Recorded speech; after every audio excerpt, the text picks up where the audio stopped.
Share ചെയ്യുന്ന കാണാമല്ലോ, Google open ചെയ്തിട്ടേക്കുന്ന കാണാമല്ലോ അല്ലേ?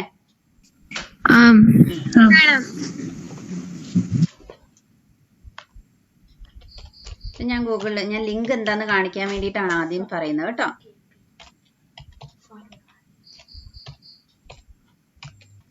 ഇത് കണ്ടോ, ഇവിടെ ഞാൻ ഇവിടെ കുറെ ഗൂഗിളിൽ ഞാൻ കമ്പ്യൂട്ടർ നെറ്റ്വർക്ക്സ് കൊടുത്തു കഴിഞ്ഞപ്പോൾ ഇതൊക്കെയാണ് ഞാൻ ക്ലിക്ക് ചെയ്യുമ്പോൾ കണ്ടോ ഒരു ഹാൻഡ് ഐക്കൺ വരുന്നത്. ഇതാണ് ലിങ്ക്. കമ്പ്യൂട്ടർ കണ്ടോ, ഇതൊക്കെയാണ് കുറേ ലിങ്കുകൾ കാണുന്നുണ്ട്. ബ്ലൂ കളറിൽ കാണുന്നതൊക്കെയാണ് ലിങ്ക്.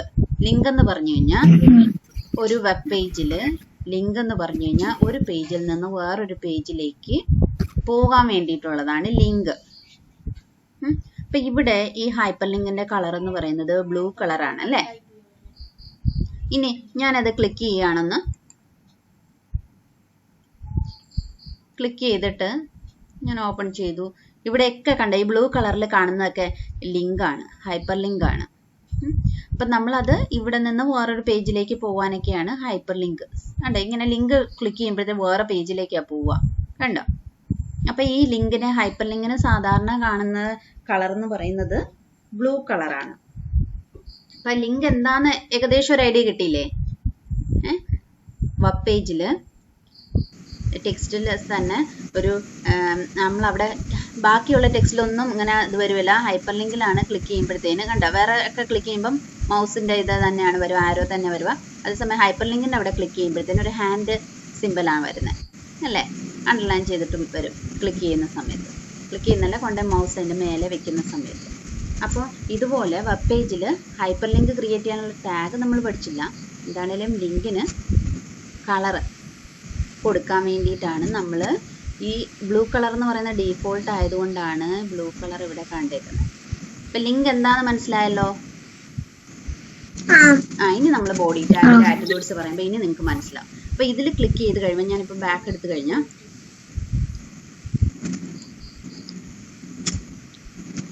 അപ്പോൾ ഇവിടെ ചെറിയൊരു കളർ ചേഞ്ച് വന്നിട്ടില്ലേ? ഈ ഞാൻ ക്ലിക്ക് ചെയ്ത ലിങ്കിൽ മാത്രം വേറൊരു കളറല്ലേ വന്നേക്കുന്നത്, കണ്ടോ? മറ്റേതൊക്കെ ബ്ലൂ കളറാണ്. ചെറിയൊരു വ്യത്യാസം വന്നിട്ടുണ്ട് അല്ലേ? വിസിറ്റഡ് ലിങ്ക്, അതായത് നമ്മളിത് നോക്കുമ്പോൾ ഈ ലിങ്ക് ഞാൻ നേരത്തെ വിസിറ്റ് ചെയ്തതാണ് ഇപ്പോൾ, അതുകൊണ്ടാണ് ആ കളർ ചേഞ്ച് വന്നിരിക്കുന്നത്. കണ്ടോ? ഇനി നമുക്ക് നമ്മുടെ ടെക്സ്റ്റിലേക്ക് വരാം. എന്നിട്ട് നമുക്ക് ബോഡി ടാഗിന് ബാക്കി ആട്രിബ്യൂട്ട്സ് പറയാം.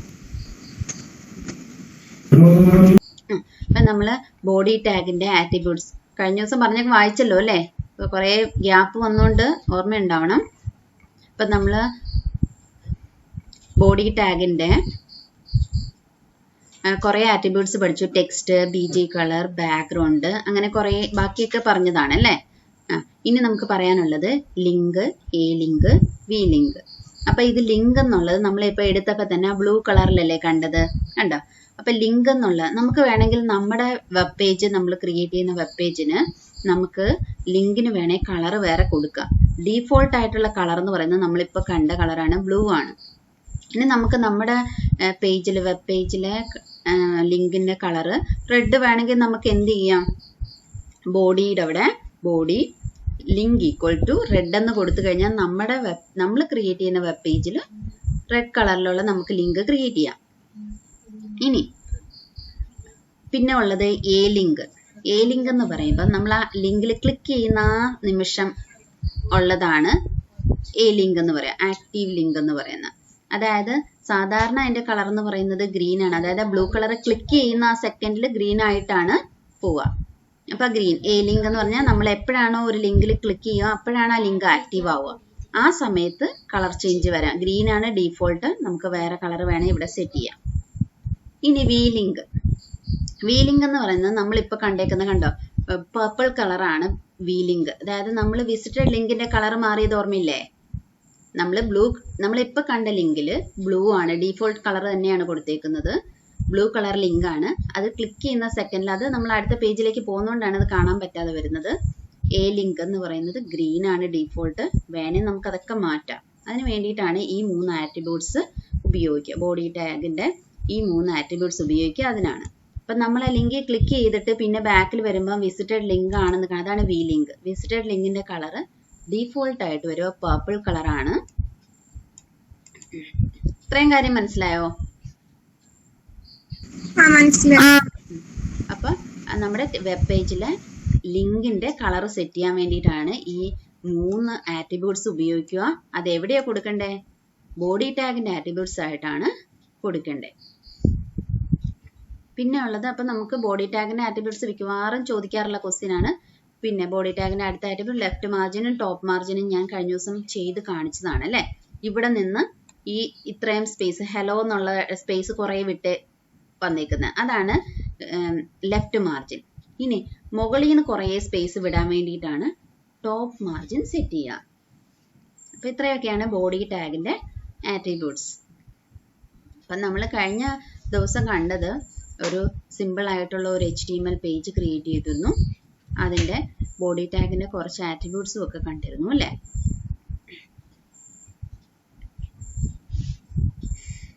ഇനി നമ്മൾ നോക്കാൻ പോകുന്നത് കുറെ ടാഗുകൾ പരിചയപ്പെടാൻ പോവാണ്. നമ്മളിപ്പോൾ ഇതുവരെ പഠിച്ചത് HTML, ഹെഡ്, ടൈറ്റില്, പിന്നെ ബോഡി ടാഗ്, പിന്നെ ബോഡി ടാഗിന് കുറച്ച് ആട്രിബ്യൂട്ട്സ് അല്ലേ. ടാഗും ആട്രിബ്യൂട്ട്സിന്റെയും വ്യത്യാസം അറിയണം. ടാഗ് എന്ന് പറയുന്നത് ഇതുപോലെ ആംഗിൾഡ് ബ്രാക്കറ്റിൽ കൊടുത്തേക്കുന്നതാണ് ടാഗ് അല്ലേ. ആംഗിൾഡ് ബ്രാക്കറ്റിൽ കൊടുത്തേക്കുന്നതാണ് ടാഗ്. ഓരോ ടാഗിനും അതിന്റെ വ്യത്യസ്തമാണ്. ഓരോ ടാഗിനും അതിൻ്റെതായ ആട്രിബ്യൂട്ട്സ് ഉണ്ടാവും. എന്ന് പറഞ്ഞു കഴിഞ്ഞാൽ അതിന്റെ കളറോ അപ്പിയറൻസോ ഒക്കെ മാറ്റാൻ വേണ്ടിയിട്ട് ഉപയോഗിക്കുന്ന ആണ് ആട്രിബ്യൂട്ട്സ് എന്ന് പറയാം. ഇനി എല്ലാ ടാഗുകൾക്കും ആട്രിബ്യൂട്ട്സ് ഉണ്ടാവണമെന്ന് നിർബന്ധവും ഇല്ല. അപ്പൊ ഇനി നമ്മൾ കുറെ ടാഗുകളാണ് നോക്കാൻ പോകുന്ന, കോമൺ ആയിട്ട് യൂസ് ചെയ്യുന്ന കുറെ ടാഗുകൾ. ഇനി ഹെഡിങ് ടാഗ്. ഹെഡിങ് ടാഗ് എന്ന് പറഞ്ഞു കഴിഞ്ഞാൽ നമ്മൾ ഈ ഒരു ടെക്സ്റ്റ് കാണുമ്പോൾ തന്നെ കണ്ടോ, മെയിൻ ഹെഡിങ് വരുന്നുണ്ട്, സബ് ഹെഡിങ് വരും ഇല്ലേ, കുറെ പല വലുപ്പത്തിൽ. എന്താ വ്യത്യാസം? സാധാരണ ഹെഡിങ്ങുകൾ ബോൾഡ് ആയിട്ടായിരിക്കും ഡിസ്പ്ലേ ചെയ്തേക്കുക അല്ലേ. അതുപോലെ തന്നെ ഇത് വേണമെങ്കിൽ പറയാം സബ് ഹെഡിങ് അല്ലേ. ഇത് ഈ കാണിച്ചേക്കുന്ന മെയിൻ ഹെഡിങ് എന്ന് പറയാം. കണ്ടോ, ഇച്ചിരി കൂടെ വലുപ്പം കുറഞ്ഞിട്ട് കണ്ടോ സബ് ഹെഡിങ്. എല്ലാം എന്താണല്ലേ ഹെഡിങ് സാധാരണ ബോൾഡ് ആയിട്ട്, ബോൾഡ് എന്ന് പറഞ്ഞാൽ മനസ്സിലായല്ലോ, ഇച്ചിരി കൂടെ കട്ടി കൂടിയിട്ടുള്ള ഫോണ്ടാണ്. അപ്പോൾ നമ്മുടെ വെബ് പേജിൽ ഇതുപോലെ ഇങ്ങനെ ഹെഡിങ്സ് കൊടുക്കാൻ വേണ്ടിയിട്ട് ഉപയോഗിക്കുന്ന കുറേ ടാഗുകളുണ്ട്. അതാണ് H1, H2, H3 അങ്ങനെ H6 വരെയുള്ള ടാഗുകളുണ്ട്. അതായത് മെയിൻ ഹെഡിങ് ഒക്കെ നമുക്ക് എക്സാമ്പിൾ ചെയ്യുമ്പോൾ മനസ്സിലാവും. മെയിൻ ഹെഡിങ് കൊടുക്കുന്ന ഏറ്റവും H1 കൊടുത്താൽ ഏറ്റവും വലുതായിട്ടുള്ള ഹെഡിങ് ആണ് വരിക, മെയിൻ ഹെഡിങ് ആണ് വരിക. ഇനി H2 കൊടുത്തു കഴിഞ്ഞാൽ അതിൻ്റെക്കാളും കുറച്ചുകൂടെ ഫോണ്ടിന്റെ വലിപ്പം കുറവായിരിക്കും. എക്സാമ്പിൾ നമുക്ക് ഉണ്ട് ഇവിടെ കൊടുത്തേക്കുന്ന ഇത് തന്നെ നമുക്ക് നോക്കാം. ഉണ്ട് H1 കൊടുത്തേ this is A heading type 1 എന്ന് കൊടുത്തേക്കുന്നുണ്ടോ, വലിയ ഹെഡിങ് ആയിട്ടാണ് അല്ലെ. ഹെഡിങ് ടൈപ്പ് 2 ഇച്ചിരി കൂടെ ചെറുതാണ്. അതായത് H2 കൊടുത്തേക്കുന്നത്. ഹെഡിങ് ടൈപ്പ് 2 എന്ന് കൊടുത്തേക്കുന്നത് H2. അപ്പൊ അതുപോലെ എത്ര വരെ ഉണ്ട്? H6 വരെ ഉണ്ട്. H6 എന്ന് പറയുന്നത് ഈ ഏറ്റവും ലാസ്റ്റ് കണ്ടോ, this is A heading type 6 എന്ന് പറഞ്ഞു കണ്ടോ. അത് ഹെഡിങ് തന്നെയാണ്, അതായത് ഇച്ചിരി കൂടെ ബോൾഡ് ആയിട്ട് തന്നെയാണ് ഡിസ്പ്ലേ ചെയ്തേക്കുന്നത്. പക്ഷെ വലിപ്പം തീരെ കുറവാണ് H1 വെച്ച് നോക്കുക അല്ലേ. അപ്പൊ ഹെഡിങ് ടാഗുകൾ ഏതൊക്കെയുള്ളേ? 6 തരത്തിലുള്ളതുകൊണ്ട് H1 തുടങ്ങി H6 വരെ. അപ്പൊ H1 ആണ് ഏറ്റവും വലിപ്പം കൂടിയത്, അതിന്റെ സൈസ് കുറഞ്ഞു കുറഞ്ഞു വരും, H6 വരും. H6 വരെ ഉള്ളൂ കേട്ടോ, ഈ 6 വരെ ഉള്ളൂ. അപ്പൊ ഹെഡിങ് ടാഗുകൾ ഏതൊക്കെയാണ്? H1 തുടങ്ങി H6 വരെ. അപ്പൊ അതിന്റെ സൈസ് H1 ഏറ്റവും വലിയ സൈസ് ആയിട്ട് വരും, H6 വരുമ്പോൾ സൈസ് കുറഞ്ഞു കുറഞ്ഞു വരും. ഇനി ഈ ഹെഡിങ് ടാഗുകളുടെ ആട്രിബ്യൂട്ട്സ്. ഹെഡിങ് ടാഗിന് ഉള്ള ആട്രിബ്യൂട്ട് എന്ന് പറയുന്നത് അലൈൻ എന്നുള്ള ഒരു ആട്രിബ്യൂട്ട് ആണുള്ളത് ഹെഡിങ് ടാഗിന്. അലൈൻ എന്നുള്ള ആട്രിബ്യൂട്ടിന് 3 വാല്യൂസ് വരാം, ലെഫ്റ്റ്, റൈറ്റ്, സെന്റർ. അപ്പോൾ ഇവിടെ കണ്ടോ എക്സാമ്പിൾ കൊടുത്തെങ്കിൽ H1 align equal to left ആണ് ഡീഫോൾട്ട് ആയിട്ട് വരിക. ഡീഫോൾട്ട് എന്ന് പറഞ്ഞാൽ മനസ്സിലാവും, ഒന്നും കൊടുത്തില്ലെങ്കിലും ലെഫ്റ്റ് അലൈൻഡ് ആയിട്ടായിരിക്കും വരിക. അതായത് കണ്ടോ, ഇത് കണ്ടോ left aligned, this is A heading type 1 എന്ന് കൊടുത്തെങ്കിൽ ലെഫ്റ്റ് അലൈൻഡ് ആണ്, അതായത് ലെഫ്റ്റിലോട്ട് ചേർന്ന്. ഇനി സെന്റർ കൊടുത്തു കഴിഞ്ഞാൽ കണ്ടോ, ഇത് സെന്ററിലാണ് കൊടുത്തേക്കുന്നത്. This is A heading type 2 എന്ന് കൊടുത്തേക്കുന്നത് സെന്റർ ആണ്, അലൈൻ സെന്റർ കൊടുത്തു. ഇതെന്ന് പറയുന്നത് this is A heading type 3 എന്ന് കൊടുത്തേക്കുന്നത് അലൈൻ റൈറ്റ് കൊടുത്തുകൊണ്ടാണ് ഇങ്ങനെ ഡിസ്പ്ലേ ചെയ്തത്. മനസ്സിലായോ? ബാക്കിയൊക്കെ ലെഫ്റ്റ്, ഒന്നും കൊടുത്തിട്ടില്ല. കണ്ടോ, H4 H5 H6 ഒന്നും കൊടുത്തിട്ടില്ല, അതായത് ലെഫ്റ്റ് ആണ് അലൈൻഡ് വന്നിരിക്കുന്നത്. അപ്പൊ ഇത്രയും കാര്യമാണ് മനസ്സിലാക്കേണ്ടത്. ഹെഡിങ് ടാഗുകൾ H1 തുടങ്ങി H6 വരെ ഹെഡിങ് ടാഗിനുള്ള ആട്രിബ്യൂട്ട് അലൈൻ എന്നുള്ള ഒരു ആട്രിബ്യൂട്ട് ആണ് ഉള്ളത്. അലൈൻ എന്നുള്ള ആട്രിബ്യൂട്ടിന്റെ വാല്യൂ എന്ന് പറഞ്ഞാൽ അറിയാലോ, അലൈൻ്റെ വാല്യൂ കൊടുക്കുക, ഈക്വൽ ടു എന്ന് പറഞ്ഞിട്ടാണ് ആട്രിബ്യൂട്ട്സിന് വാല്യൂ കൊടുക്കുക. ലെഫ്റ്റ് ആണെങ്കിൽ ലെഫ്റ്റ് അലൈൻഡ് ആയിട്ടായിരിക്കും ഡിസ്പ്ലേ ചെയ്യുക, അതാണ് ഡീഫോൾട്ടും. സെൻറ്റർ ആണെങ്കിൽ സെൻറ്റർ ആയിട്ട് ഡിസ്പ്ലേ ചെയ്യും ഹെഡിങ്. ഇനി റൈറ്റ് ആണ് കൊടുത്തതെങ്കിൽ ആ ഹെഡിങ് റൈറ്റ് അലൈൻഡ് ആണ്. ഈ എക്സാമ്പിൾ നോക്കിയാൽ തന്നെ മനസ്സിലാവും. ലെഫ്റ്റ് അലൈൻഡ് ഇതാണ്. പിന്നെ സെലക്ട് ചെയ്യാൻ പറ്റുന്നില്ല, മൗസ് പോകുന്നത് നോക്കുക കേട്ടോ. ഇത് സെൻറ്റർ അലൈൻഡ് ആയിട്ട് കൊടുത്തേക്കുന്നതാണ്. ഇത് അലൈൻ റൈറ്റ് കൊടുത്തപ്പോഴാണ് മൂന്നാമത്തെ ഹെഡിങ് ടൈപ്പ് 3 വന്നേക്കുന്നത്.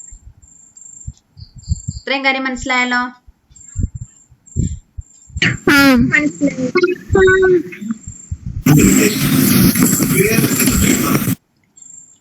അപ്പൊ ഇനി അടുത്ത് പറയാമല്ലോ. അടുത്തത് പി ടാഗ്. പി ടാഗ് എന്ന് അപ്പൊ നമ്മൾ പഠിക്കേണ്ടത് HTML പഠിക്കുമ്പോൾ ഇങ്ങനെയാണ് പഠിക്കേണ്ടത്. ടാഗുകൾ, ഓരോ ടാഗും ആ ടാഗ് എന്തിനാണ് ഉപയോഗിക്കുക, ആ ടാഗിന് ഏതൊക്കെ ആട്രിബ്യൂട്ട്സ് ഉണ്ട്, ഈ ആട്രിബ്യൂട്ട്സിന് എന്തൊക്കെ വാല്യൂസ് വരാം. അപ്പൊ ഇനി അടുത്തത് പി എന്നുള്ള ടാഗ്.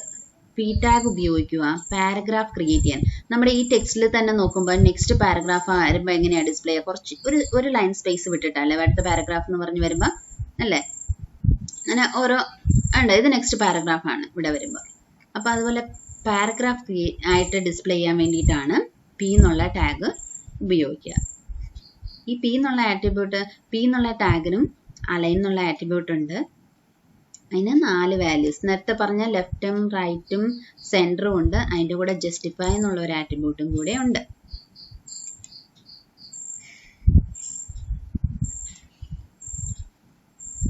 ചെയ്തു നോക്കാം.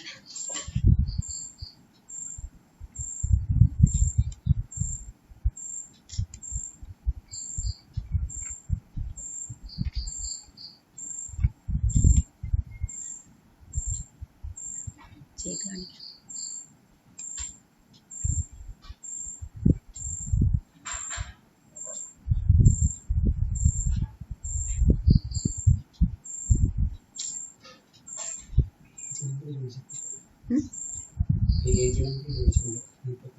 പേജ് നമ്പർ 108 മുകളിൽ കാണാമല്ലോ. 106 ആണല്ലേ, 109 ആണ് കേട്ടോ. പേജ് നമ്പർ 109,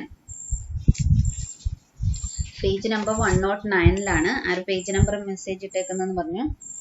108 അല്ലേ കൊടുത്തേക്കുന്നത്, 109 ആണ് ഇപ്പൊ പാരഗ്രാഫ് ടാഗ് പറയുന്നത്. സെലക്ട് ചെയ്ത് പോയി.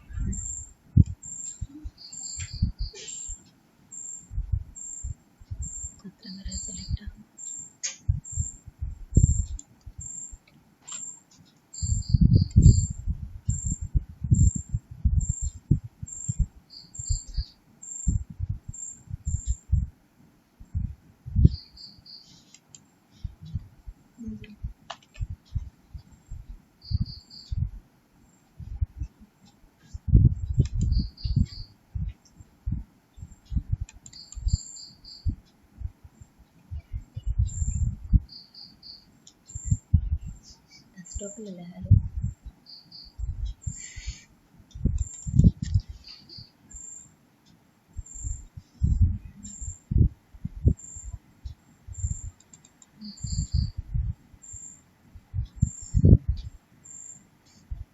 അപ്പൊ HTML സേവ് ചെയ്യേണ്ടത് .html വെച്ചിട്ടാണ് അല്ലേ.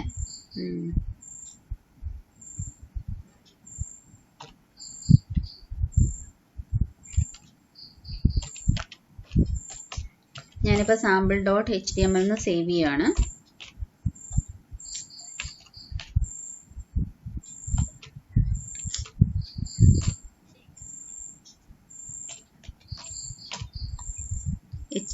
.html ഇട്ടിട്ടാണ് സേവ് ചെയ്യേണ്ടത്.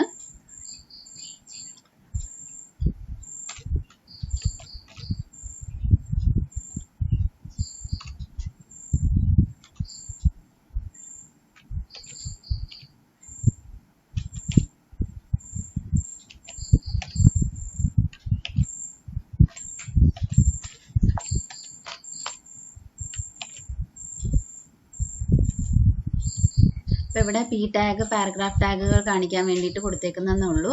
അപ്പം പി ടാഗിന് ഞാൻ പറഞ്ഞു അലൈൻ എന്നുള്ള ആട്രിബ്യൂട്ട് ആണുള്ളത്. റൈറ്റ് കൊടുത്തു കഴിഞ്ഞാൽ നമ്മൾ നേരത്തെ പറഞ്ഞ പോലെ തന്നെ ആ പാരഗ്രാഫ് റൈറ്റ് അലൈൻഡ് ആയിട്ട് വരും. ഇനി ലെഫ്റ്റ് കൊടുത്ത് ജസ്റ്റിഫൈ കൊടുത്തു കഴിഞ്ഞാൽ എന്താ വ്യത്യാസം എന്ന് നോക്കാം നമുക്ക് കേട്ടോ. ലെഫ്റ്റ് ആണ് ഡീഫോൾട്ട് ആയിട്ട് ഇവിടെയും വരിക. ഇനി സെൻറ്റർ കൊടുത്തു കഴിഞ്ഞാൽ സെൻറ്റർ ആയിട്ട് സെൻറ്ററിൽ പാരഗ്രാഫിനെ സ്റ്റാർട്ട് ചെയ്യുന്നത് സെൻറ്ററിൽ ഡിസ്പ്ലേ ചെയ്യും. നമുക്കിത് ഔട്ട്പുട്ട് എങ്ങനെയാണ് വരുന്നതെന്ന് നോക്കാം. അപ്പോൾ ഒന്ന് ഓർത്തോണം, HTML പ്രോഗ്രാം ചെയ്യുമ്പം .html ഇട്ട് സേവ് ചെയ്യുക. ഇനി പിന്നെ എന്ത് ചെയ്താൽ മതി, എക്സിക്യൂട്ട് ചെയ്താൽ മതി. കമ്പൈലും ബിൽഡും ഒന്നും ചെയ്യണ്ട. അപ്പോൾ എക്സിക്യൂട്ട് കൊടുക്കുകയാണ്. ഉണ്ടോ ഇവിടെ വന്നേക്കുന്നത് ഇത് ലെഫ്റ്റ് അലൈൻഡ് ആണ്. ഈ കാണിച്ചേക്കുന്ന ഇത്രയും ഭാഗം ലെഫ്റ്റ് അലൈൻഡ് ആണ്. ഫസ്റ്റ് ഇത് ലെഫ്റ്റ് അലൈൻഡ് ആയിട്ട് കൊടുത്തേക്കുന്നു. പിന്നെ രണ്ടാമത് കൊടുത്തേക്കുന്നത് ഇത് റൈറ്റ് അലൈൻഡ് ആയിട്ട് കൊടുത്തേക്കുന്നതാണ്. ഈ ഒരു ഇതൊരു പാരഗ്രാഫ് ആയിട്ടാണ് കൊടുത്തേക്കുന്നത്. അടുത്ത പാരഗ്രാഫ് ടെക്സ്റ്റിൽ നോക്കിക്കഴിഞ്ഞാൽ അറിയാം, കോഡ് പ്രോഗ്രാം വേണമെങ്കിൽ റൈറ്റ് അലൈൻഡ് ആണ് സെക്കൻഡ് കൊടുത്തേക്കുന്നത് അല്ലേ. അല്ല, ആദ്യത്തെ ലെഫ്റ്റ് കൊടുത്തിട്ടില്ല, ഡീഫോൾട്ട് ആയിട്ട് ലെഫ്റ്റ് വന്നേക്കുന്നതാണ് അല്ലേ. ഫസ്റ്റ് പി ടാഗ് എടുത്ത് നോക്കിക്കഴിഞ്ഞാൽ ബോഡിയുടെ തൊട്ടടുത്ത് കാണുന്ന പി ടാഗിന് അലൈൻ ആട്രിബ്യൂട്ട് കൊടുത്തിട്ടില്ല, അതുകൊണ്ടാണ് ലെഫ്റ്റ് അലൈൻഡ് വന്നേക്കുന്നത്. ഇനി രണ്ടാമത്തെ റൈറ്റ് അലൈൻഡ് കൊടുത്തിട്ടുണ്ട് രണ്ടാമത്തെ പി ടാഗിന്, അതുകൊണ്ടാണ് ഇത് റൈറ്റ് ആയിട്ട് വന്നേക്കുന്നത്. ഇനി ജസ്റ്റിഫൈ എന്ന് പറഞ്ഞു കഴിഞ്ഞാൽ രണ്ട് സൈഡിലും, ഇനി ഇതിപ്പോൾ രണ്ട് ലൈനേ ഉള്ളതുകൊണ്ടാണ് കാണാത്തത്, അതല്ലേ ശരിക്കും ഇവിടെ നിന്നും ഒരേ ലൈനിൽ ഇത് തീർന്നുകൊണ്ടാണ്, അല്ലെങ്കിൽ ഈ രണ്ട് സൈഡിലും ഒരേ ലെവലിൽ തന്നെ വരും ജസ്റ്റിഫൈ എന്നുള്ള കൊടുത്തു കഴിഞ്ഞാൽ. ജസ്റ്റിഫൈ എന്ന് കൊടുത്തു കഴിഞ്ഞാൽ രണ്ടും ഈ പാരഗ്രാഫിന്റെ എത്രയുണ്ടോ അത് അത്രയും ഒരേ ലെവലിൽ തന്നെ താഴേക്കും വരും, നല്ല വൃത്തിയായിട്ട്. നമുക്ക് ശരിക്കും നല്ല ഒരു ഒരേ ലെവലിൽ തന്നെ വരണമെങ്കിൽ നമുക്ക് എന്ത് കൊടുക്കാം, ജസ്റ്റിഫൈ കൊടുക്കാം. അപ്പോൾ ഇത് കുറേ ടെക്സ്റ്റ് കണ്ടൻസ് കുറവുള്ളതുകൊണ്ടാണ്. അല്ലെങ്കിൽ അടുത്തത് ഇവിടെ വരെ തന്നെ കറക്റ്റ് സെക്കൻഡ് ലൈന് തീരും. അടുത്തത് ഇവിടെ തുടങ്ങുന്നതും ഇങ്ങനെ തന്നെ.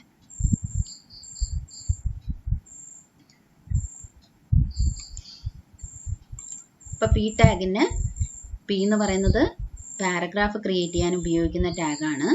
അതിൻ്റെ ആട്രിബ്യൂട്ട് അലൈൻ എന്നുള്ള ആട്രിബ്യൂട്ട്. ഇപ്പം നമുക്ക് ഇപ്പം കണ്ടതിൽ ഹെഡിങ് ടാഗിനും ഉണ്ടായിരുന്നു അലൈൻ എന്നുള്ള ആട്രിബ്യൂട്ട്, പി ടാഗിനും ഉണ്ട് അലൈൻ എന്നുള്ള ആട്രിബ്യൂട്ട് അല്ലേ. പി ടാഗിന് വ്യത്യാസം എന്ന് പറയുന്നത് അലൈൻ എന്നുള്ള ആട്രിബ്യൂട്ടിന് ജസ്റ്റിഫൈ എന്നുള്ള ഒരു വാല്യൂം കൂടെ വരും. കണ്ടോ ഇവിടെ ഇപ്പം നമുക്ക് അത്ര വലിപ്പമുള്ളതുകൊണ്ട് കണ്ടോ ഇതേ രീതിയിൽ കണ്ടോ ഈ താഴെ കൊടുത്തേക്കുന്ന ഭാഗം കണ്ടോ, ദ നമ്പർ ഓഫ് ലൈൻസിന്റെ പാരഗ്രാഫ് കണ്ടോ ഒരേ ലെവലിൽ തന്നെയാണ് തീരുന്നവരെ വരുന്നത് അല്ലേ. ഇവിടെ കണ്ടാൽ കുറച്ചുകൂടെ മനസ്സിലാവും ജസ്റ്റിഫൈ. ഇപ്പൊ കാണിച്ചേക്കുന്ന ഇത്രയും ഭാഗം റൈറ്റ്, ഇത് റൈറ്റ്, അതിന് തൊട്ട് താഴെ കാണുന്ന ജസ്റ്റിഫൈ വരുമ്പോൾ ഒരേ ലെവലിൽ തന്നെ റൈറ്റും ലെഫ്റ്റും ഒരേ ലെവലിൽ തന്നെ വരാൻ വേണ്ടിയിട്ടാണ് ജസ്റ്റിഫൈ കൊടുത്തേക്കുന്നത്. ഇന്ന് പഠിച്ചത് ഹെഡിങ് ടാഗുകൾ പഠിച്ചു, പിന്നെ പി ടാഗ് പഠിച്ചു. ഇനി അടുത്തത് പറയാൻ പോകുന്നത് BR ടാഗ്. BR ടാഗ് എന്ന് പറയുന്നത് നെക്സ്റ്റ് BR ടാഗ് എക്സിക്യൂട്ട് ചെയ്യുമ്പോൾ നെക്സ്റ്റ് ലൈനിലേക്ക് പോകാനാണ്. ലൈൻ ബ്രേക്കിന് ഉപയോഗിക്കുന്ന ടാഗാണ് BR. ഇനി BRന് വേറൊരു പ്രത്യേകത കൂടെ ഉണ്ട്. നമ്മൾ പറഞ്ഞിരുന്നു, എല്ലാവർക്കും കേൾക്കാമല്ലോ അല്ലേ.